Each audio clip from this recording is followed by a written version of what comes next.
It seems like somebody might be emerging in Ohio State's offensive line as he heads into his third year. I'm Stephen Means. That's Andrew Gillis. It's not us two. We're not emerging on the offensive line. It's a guy by the name of Tegra Shabola. We were out here watching Ohio State's first practice of fall camp for the 2024 regular season.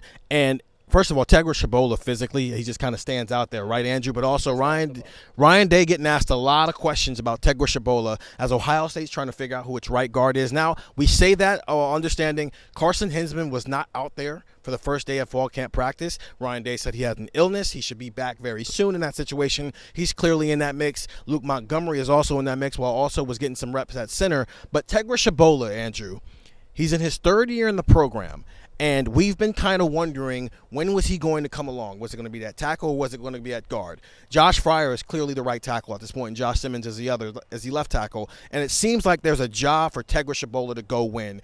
And the way Ryan Day was answering questions about Tegra, it seems like he might be ready to finally make that jump.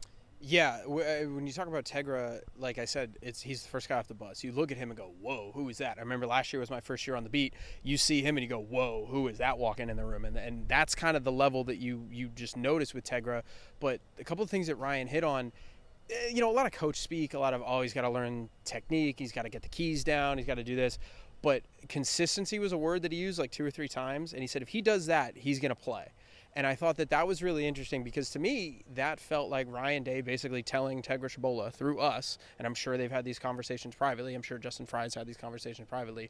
Look, man, it's there if you want it. Look, man, it's right there for you, because I think Tegra would be one of the more welcome, positive performances in fall camp. I think that's fair to say, because the defense you already kind of know. There's a couple guys that could maybe shine that you feel good about as depth players, but there's not a lot of open spots on this team in the starting 22, and right guard's one of them. And if you add Tegra to that mix, like if Tegra is one of your best 5 offensive linemen, if he just slides in at right guard, then all of a sudden Carson Hinsman, who was a center for you last year, your starting center, he's a depth piece.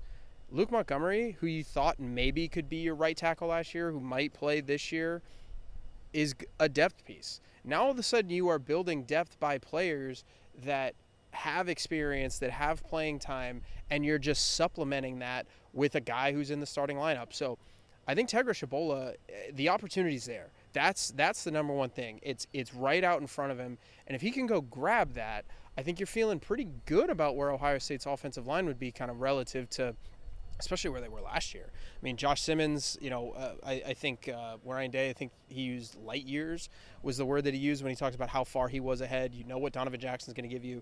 Seth McLaughlin, I mean, we want to see him in a game. But with Tegra, if you can get him ready to go with Josh Fryer on the right side of the offensive line, you're feeling pretty good. Now, they didn't have pads on. They don't have pads on. Once pads start popping, maybe Luke Montgomery's your guy. Maybe Carson Hinsman's your guy. Maybe it's somebody else we're not talking. I don't know. Maybe it's Josh Padilla, whoever. Pads haven't popped yet, so we don't know.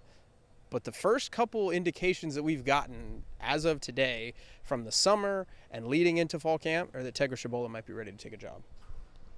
When Ryan Day was answering questions about Tegra Shabola, he was talking about weighing on guys as an offensive line. And he mentioned the Notre Dame game from the past 2 years where it felt like they were doing that early in the year, especially in 2022. They, in fact, won that game on a drive where they just ran the ball down the field. We saw it against Michigan on a drive last year where they just ran the ball. But late in the season, you would see that trail off for the last couple of years. And he's used a couple of analogies over the last couple of times we've talked with him about the mindset of this team. But weighing on guys in the run game, weighing on guys in the trenches. And when you bring that up, when you're talking about a guy like Tegra Shabola, who is a significantly large human being, who also physically just looks better than he's looked the last couple of years here, but mindset shift mixed with guys who look like that on your interior, what that could mean for an offensive line, that might be the difference with whether or not this team not only wins the Big Ten, but wins a national championship. It starts with a guy like that who in his third year has looked the part the entire time he's been here. But now he might be ready to be the part in 2024. I'm Stephen Means. That's Andrew Gillis. Get the text 614-350-3315. That's the first day of 30 days until Ohio State plays its first college football game of the 2024 season. 2-week free trial, $3.99 after that. And go listen to Buckeye Talk wherever you find podcasts.